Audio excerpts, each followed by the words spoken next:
Bestseller. Un día del verano pasado salí de viaje hacia Pittsburgh. Era en realidad un viaje de negocios. Mi coche de línea iba provechosamente lleno de la clase de gente que se suele ver en los trenes. La mayoría eran señoras que llevaban vestidos de seda marrón con canesú cuadrado y remate de puntillas, tocadas con velos moteados y que se negaban a dejar la ventana abierta. Luego había el acostumbrado número de hombres que habrían podido pertenecer a cualquier negocio y dirigirse a cualquier parte. Algunos estudiosos de la naturaleza humana pueden observar al viajero de un tren y decir de dónde es su ocupación y su posición en la vida, tanto social como ideológicamente, pero yo nunca fui capaz de adivinar tal cosa. La única forma en que puedo juzgar acertadamente a un compañero de viaje es cuando el tren se ve detenido por atracadores o cuando alarga la mano al mismo tiempo que yo para coger la última toalla del compartimiento del coche cama.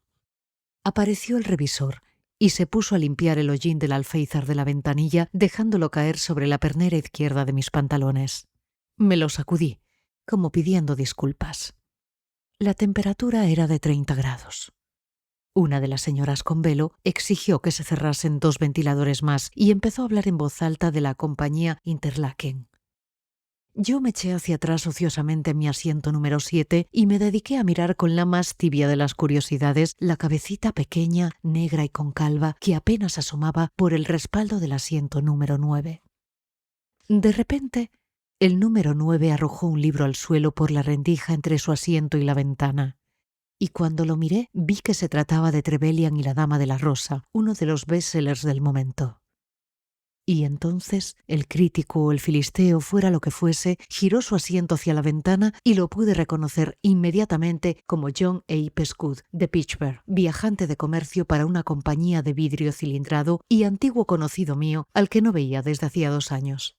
Al cabo de 2 minutos nos encontrábamos frente a frente, nos habíamos estrechado la mano y habíamos acabado con tópicos tales como la lluvia, la prosperidad, la salud, el lugar de residencia y el destino laboral. A continuación podría haber venido la política, pero no fui tan malhadado. Me gustaría que conociesen ustedes a John A. Pescud. Está hecho de la pasta de la que raramente están hechos los héroes. Es un hombre pequeño, con una amplia sonrisa y un ojo que parece estar fijo en ese granito rojo que a veces tiene uno en la nariz. Nunca le vi llevar más que un solo tipo de corbata y es un hombre que permanece fiel a los gemelos y los botines. Es tan resistente y auténtico como cualquiera de los productos fabricados por la Cambria Steel Works y tiene la certidumbre de que tan pronto como Pittsburgh haga obligatorio el consumo de humo, San Pedro bajará a la tierra para sentarse al pie de la calle Smithfield y dejará a alguna otra persona encargada de cuidar la puerta de la sucursal del cielo. Cree que nuestro vidrio cilindrado es la mercancía más importante del mundo y que cuando un hombre se encuentra en su ciudad natal debe comportarse con decencia y acatar las leyes. Durante mi relación con él en la ciudad de la noche diurna, nunca llegué a enterarme de sus puntos de vista acerca de la vida, el amor, la literatura y la ética. En nuestros encuentros nos dedicábamos a repasar ociosamente los tópicos locales y luego nos despedíamos, no sin antes haber compartido un Chateau Margaux, un estofado irlandés, flan, pudding casero y café, con la leche aparte, por supuesto. Y ahora estaba a punto de conocer mejor algunas de sus ideas. En lo que a los hechos se refiere, me dijo que había prosperado su negocio desde las convenciones del partido y que pensaba apearse en Coketown. «Dime», dijo Pescud moviendo el libro rechazado con la punta del zapato derecho, «¿has leído alguna vez uno de estos bestsellers?» Me refiero a aquellos en que el héroe es un elegante americano, a veces incluso de Chicago, que se enamora de una princesa europea que se encuentra viajando bajo seudónimo y a la que acaba siguiendo hasta el reino principado de su padre.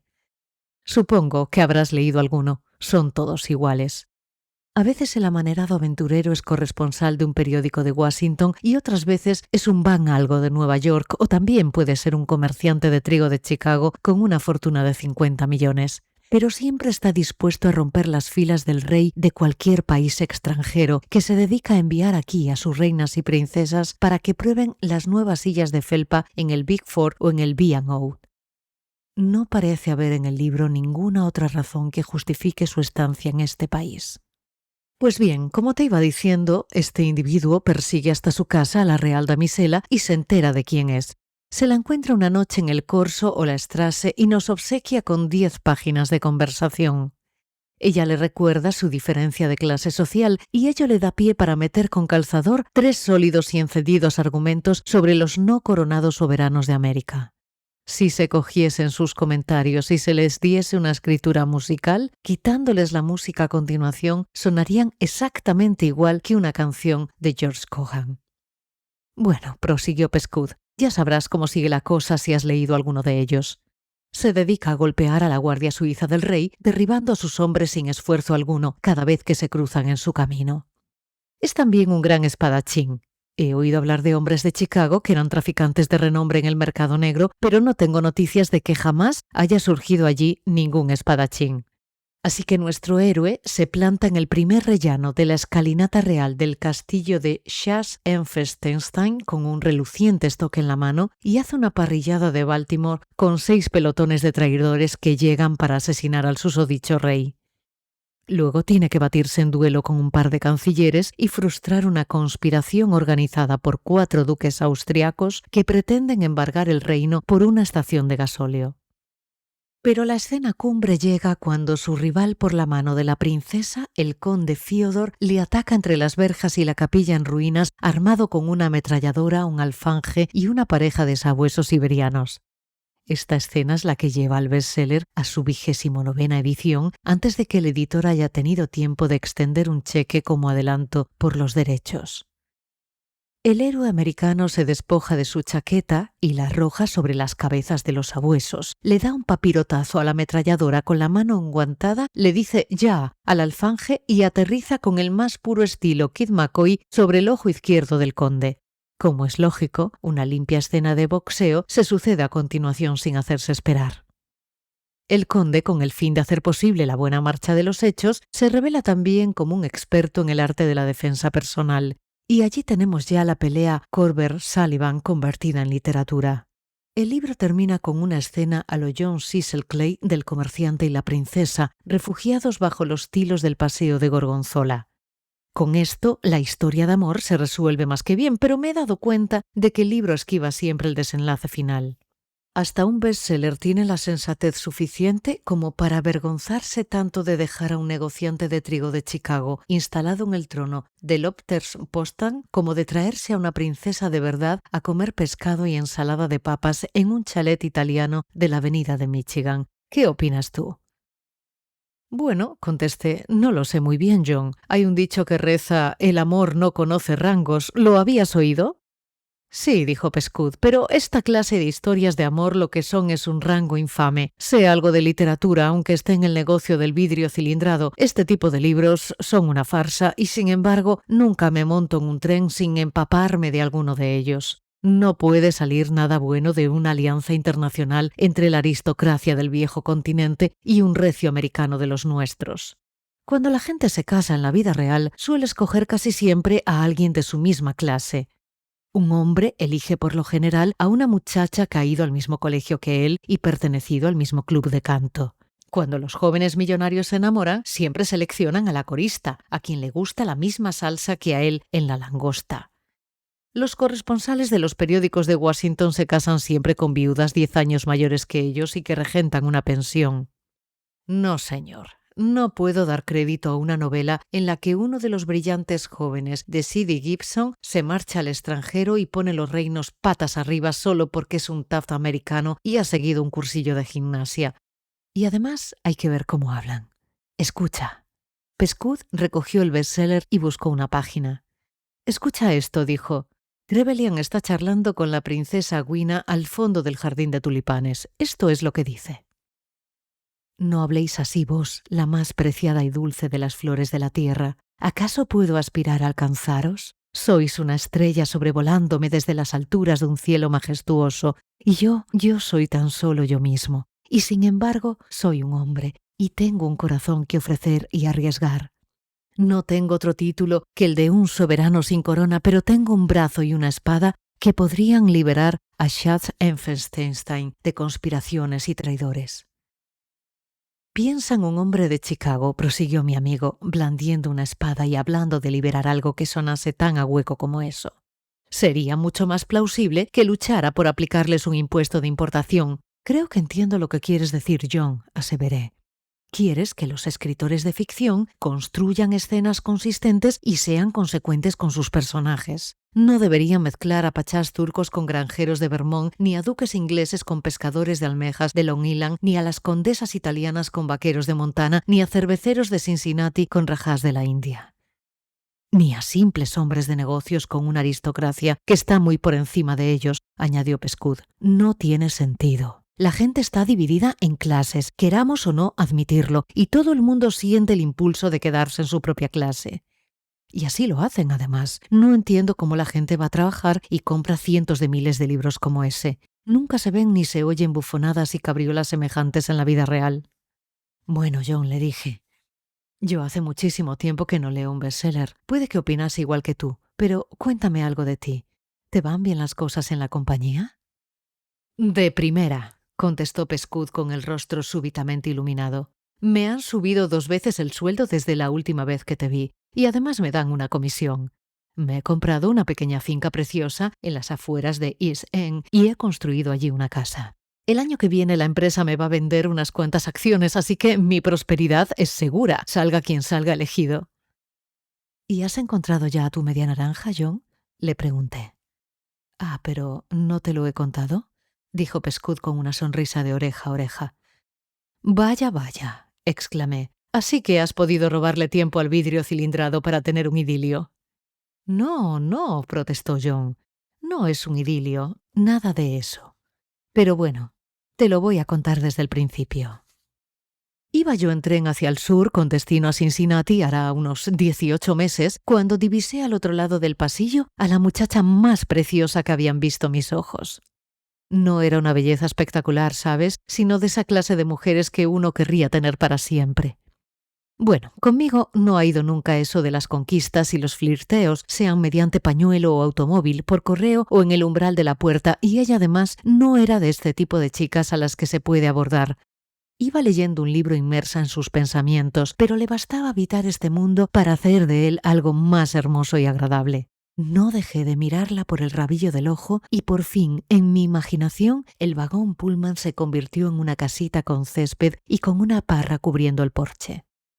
No tenía la menor intención de dirigirle la palabra, pero pensé que el negocio de vidrio cilindrado podía irse al infierno por unas horas. Hizo transbordo en Cincinnati y cogió un coche cama para Louisville. Allí compró un nuevo billete y siguió ruta pasando por Shelbyville, Frankfort y Lexington. A partir de entonces empecé a tener dificultades para seguirla. Los trenes llegaban cuando les daba la gana y no parecían dirigirse a ningún lugar concreto, preocupándose simplemente de mantenerse en los raíles y seguir por la derecha en la medida de lo posible. Luego empezaron a detenerse en empalmes en vez de hacerlo en poblaciones, y al final se paraban sin excepción. Estoy seguro de que la agencia de detectives Pinkerton les haría una oferta ventajosa a los del vidrio cilindrado para contratar mis servicios si supieran cómo me las arreglé para seguir a aquella joven. Traté de mantenerme fuera del alcance de su vista como pude, pero jamás llegué a perderle la vista. La última estación en la que se bajó estaba ya muy lejos, al sur, en Virginia, y eran las 6 de la tarde. Había unas 50 casas y 400 negros a la vista. El resto era cieno, mulas y podencos moteados. Un hombre alto y viejo, con rostro afable y el pelo blanco, un aire tan arrogante como Julio César y Roscoe Coughlin en la misma postal, había ido a buscarla a la estación. Llevaba unas ropas muy desgastadas, pero no me di cuenta de ello hasta después. Cogió el bolso de viaje de la muchacha y después de cruzar los andenes entarimados, empezaron a subir por un camino que trepaba por la colina. Yo le seguí, manteniéndome a una distancia prudencial, tratando de ofrecer el aspecto de estar buscando en la arena un anillo de rubí que mi hermano hubiera perdido en una excursión el sábado anterior. Entraron por una verja al llegar a la cumbre de la colina. Casi me quedé sin aliento cuando miré hacia arriba. Allí, alzándose en medio de la mayor arboleda que he visto en mi vida, había una enorme casa con blancas columnas redondas de unos 1000 pies de altura, y el jardín estaba tan lleno de rosales, lilas y setos de boj que no habrían permitido divisar la casa si ésta no hubiese sido tan grande como el Capitolio. «Y esto es lo que debo rastrear», me dije para mis adentros. Antes había pensado que la muchacha parecía encontrarse en una posición económica moderada, como mucho.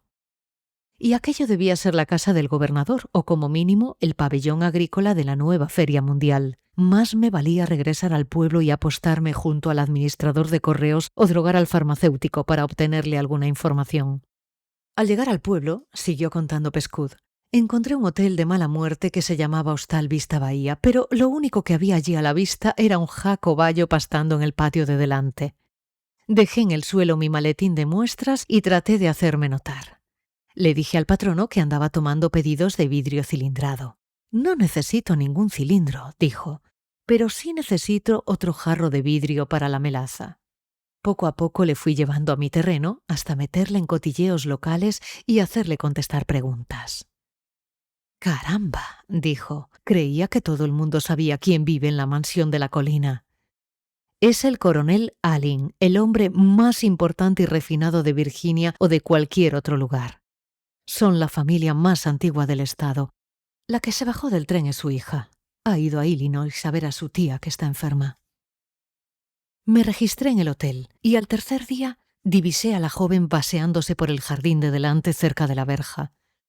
Me detuve y le hice un saludo con el sombrero. No tenía muchas otras opciones que elegir. «Discúlpeme», le dije, «¿podría usted indicarme dónde vive Mr. Jinkle?» Me miró con la misma frialdad que le habría dedicado al hombre que hubiese ido a quitar las malas hierbas de su jardín, pero me pareció percibir en sus ojos un ligero destello de diversión. «No hay nadie en Birchton que se llame así», me contestó. «Es decir, que yo sepa. ¿Es Blanco el caballero a quien busca usted?» Aquella salida me hizo gracia. «No bromee», dije. «No estoy buscando humo, aunque venga de Pittsburgh». «Está usted bastante lejos de su casa», me dijo. «Habría ido 1000 millas más lejos de haber sido preciso», repuse yo. «No, si no se hubiese despertado cuando el tren arrancó en Shelbyville», me replicó. Y entonces se puso casi tan roja como una de las rosas de su jardín. Me acordé de que me había quedado dormido en un banco de la estación de Shelbyville, esperando a ver qué tren cogía ella, y me desperté con el tiempo justo para alcanzarlo. Entonces le expliqué por qué había ido hasta allí, lo más seria y respetuosamente posible, y le conté también todo lo que había de saber de mí y mi trabajo, y le dije que todo cuanto deseaba era ofrecerle mi amistad y tratar de llegar a gustarle. Sonrió levemente y se sonrojó un poquito, pero sus ojos nunca llegaron a turbarse. Miran siempre de frente a quien le esté hablando. «Nadie se había dirigido nunca a mí en esos términos, Mr. Pescud», me dijo. «¿Cómo dijo que se llamaba de nombre? ¿John?» «John A», contesté. «Pues estuvo también a punto de perder el tren en Powhatan Empalme», dijo con una risa que me pareció celestial. «¿Cómo lo sabe?», pregunté. «Los hombres son muy torpes», contestó ella. «Sabía que estaba usted en todos los trenes. Creí que iba a hablar conmigo y me alegro de que no lo hiciese». Luego seguimos charlando, y finalmente una especie de mirada altiva y seria se adueñó de su rostro y se volvió para señalar con un dedo hasta la enorme mansión. «Los Allen», explicó, «han vivido en Emcroft durante 100 años. Somos una familia orgullosa. Mire esa mansión, tiene 50 habitaciones. Contemple las columnas y los porches y los balcones. Los techos de los salones y de la sala de baile tienen 28 pies de altura. Mi padre es descendiente directo de nobles condecorados». «Una vez abordé a uno de ellos en el Hotel Duquesne de Pittsburgh», dije yo, y ni siquiera se dignó darse por aludido. Tenía su atención repartida entre el whisky de Monongahela y unas herederas y se quedó tan fresco. «Por supuesto», prosiguió ella, «mi padre no permitiría que un viajante de comercio pusiese los pies en Encroft. Si supiese que estoy hablando con uno de ellos por la verja, me encerraría en mi habitación». «¿Y usted me dejaría entrar?», pregunté. ¿Hablaría conmigo si fuese a visitarla? Porque, proseguí, si usted dijera que puedo entrar a verla, los nobles ya podrían estar condecorados con bandas o sujetos con tirantes o atravesados por imperdibles por lo que a mí se refiere. No debo hablar con usted, dijo, porque no nos han presentado. No es precisamente lo más correcto, así que me despido de usted, señor. Diga mi nombre, respondí. No lo ha olvidado. Pescud, añadió algo molesta. El nombre completo, exigí lo más fríamente que pude. John, dijo ella. ¿John qué? Insistí. John A., enunció con la cabeza alta. ¿Ya está satisfecho? Mañana vendré a visitarla al noble condecorado, anuncié. Le arrojará a sus perros de caza, dijo ella riéndose. Si lo hace, mejorarán su carrera, contesté. Yo también tengo algo de cazador. Ahora tengo que marcharme, me dijo. No debería haberle dirigido siquiera la palabra. Espero que tenga un agradable viaje de vuelta a Minneapolis, ¿o era Pittsburgh? Adiós. Buenas noches, contesté. Y no era Minneapolis. ¿Cuál es su nombre de pila, por favor? Dudó unos instantes. Luego arrancó una hoja de un seto y contestó. Me llamo Jessie. Buenas noches, Miss Allen, dije entonces. A la mañana siguiente, a las 11 en punto, llamé al timbre de la puerta de aquel edificio de la Feria Mundial. Como al cabo de 3/4 de hora, un negro de unos 80 años apareció y me preguntó qué quería. Le di mi tarjeta de visita y dije que quería ver al coronel. Me hizo pasar. ¿Has estado alguna vez dentro de un hogar inglés corroído por los gusanos? Pues eso es lo que parecía por dentro aquella casa. No tenía muebles suficientes para llenar un piso de $8, algunas viejas cheslong de pelo de crin y sillones de 3 patas y unos cuantos antepasados con marco colgados de las paredes era todo cuanto podía verse allí. Pero cuando apareció el coronel Allen, el lugar se iluminó. Casi podía oírse a una banda de música tocar y ver a unos cuantos antepasados con peluca y medias blancas bailando una cuadrilla. Era gracias al estilo que tenía aquel hombre, aunque llevaba la misma ropa andrajosa que le vi en la estación. Durante unos 9 segundos me dejó desconcertado y estuve casi a punto de darme por vencido y tratar de venderle vidrio cilindrado, pero recuperé la sangre fría inmediatamente. Me invitó a sentarme y se lo conté todo. Le expliqué cómo había seguido a su hija desde Cincinnati y por qué lo había hecho. Le hablé de mi salario y mis proyectos y le expliqué mi pequeño código moral para la vida. Ser siempre decente y acatar las leyes en la ciudad natal. Y cuando uno está de viaje, no tomar nunca más de 4 vasos de cerveza al día ni jugar más de 24 centavos como límite. Al principio creí que iba a arrojarme por la ventana, pero seguí hablando. Enseguida tuve oportunidad de contarle la historia esa del congresista del oeste que ha perdido la cartera y la mujer cuyo marido está ausente. Ya sabes a cuál me refiero. Bueno, pues eso le hizo reír a carcajadas y apuesto que era la primera risa que aquellos antepasados y sofás de crin habían oído muchos años. Estuvimos 2 horas hablando. Le conté todo lo que sabía y luego él empezó a hacerme preguntas y le conté todo lo que faltaba. Todo lo que le pedía era que me diese una oportunidad. Si no tenía suerte con la damisela, me esfumaría y no volvería a molestarles jamás. Al fin me dijo, hubo un Sir Courtney Pescud en la época del rey Carlos I, si mal no recuerdo. Si es que lo hubo, repuse yo, no podría alegar parentesco con nuestra familia. Siempre hemos vivido en Pittsburgh o los alrededores. Tengo un tío en el negocio inmobiliario y otro metido en líos en algún lugar de Kansas. Sobre el resto de nosotros, puede usted pedir informes a cualquiera de la vieja ciudad del humo y obtendrá respuestas satisfactorias. ¿Ha oído alguna vez contar la historia del capitán del ballenero que intentó obligar a un marinero a rezar sus oraciones? Pregunté. Resulta que nunca fui tan afortunado, confesó el coronel. Así que se la conté. ¿Cómo se reía? Me sorprendí deseando para mis adentros que hubiese sido un cliente. Vaya partida de vidrio le habría logrado vender. Y entonces dijo, la narración de anécdotas y sucedidos humorísticos siempre me ha parecido, señor Pescud, una manera particularmente grata de cultivar y perpetuar una amistad amena. Con su permiso, voy a contarle una historia de una cacería de zorros en la que me vi implicado personalmente y que tal vez le proporcione cierta diversión. Así que me la contó. Tardó 40 minutos según mi reloj. ¿Que si me reí? Vaya si lo hice. Cuando logré recomponer mi rostro, llamó al viejo Pete, el morenito longevo, y lo envió al hotel a buscar mi maleta. Encroft me abría sus puertas mientras me encontrase en la ciudad. 2 tardes después tuve la oportunidad de hablar unas palabras a solas con Miss Jessie en el porche mientras el coronel trataba de acordarse de otra anécdota nueva. «Va a ser una agradable velada», auguré. «Aquí viene», dijo ella. «Esta vez le va a contar la historia del viejo negro y las sandías. Siempre va después de la de los Yankees y la pelea de gallos. Hubo otra vez más», añadió, «que estuvo usted a punto de perderme. Fue en Pulaski City». «Sí», dije, «ya me acuerdo. Resbalé al intentar subir al tren y casi me caigo y me quedo en tierra». «Ya lo sé», asintió. «Y a mí me aterrorizó pensar que hubiese podido ser así, John A. Me aterrorizaba pensar que hubiese sucedido tal cosa». Y entonces brincó por una de las enormes ventanas y se metió en la casa. «Cocktown», dijo el revisor con voz monótona, caminando por el vagón a punto de pararse. Pescud cogió su sombrero y el equipaje con la despreocupada prontitud del viajero experto.